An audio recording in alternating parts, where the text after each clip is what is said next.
and welcome to today's tip. Now today we are going to be using some string or some baker's twine, whatever you've got in your stash, and your stamp blocks. You can use anything, you don't have to use a stamp block. I just find it easier because it's got the grip and that's, it's what it's for. And we are going to be using them for stamping.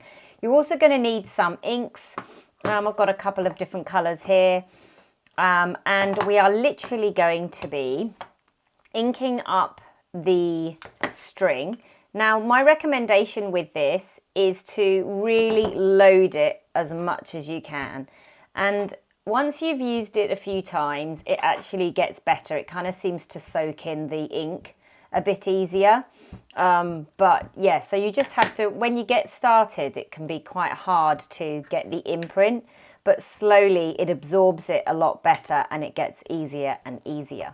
Now I have used these for photo frames. I've used these to texture my background on some of my pages, and I'll show you those in a sec. Here I've done blue on one end and pink on the other, and I am just going to start playing around with all the different effects. As you can see, it's getting a lot richer in its colour, and bit by bit it will begin to really come out.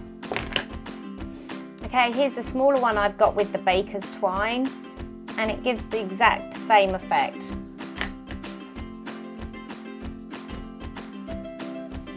The baker's twine is lovely because they're often made with two different sets of fibre, and so they tend to pick them up and make beautiful patterns. Okay, so I just carried on covering the whole paper, just experimenting with the building up the ink onto the string. And when I was happy with that, so I hope you can see some of the beautiful effects we've got, I have actually decided to do a lovely effect where it just brings everybody into this photograph. So I've just gone around in a big circle, added a title, and that is the most stunning, standout string stamp effect that I've seen. So I hope you've enjoyed this tip, and I'll see you next time.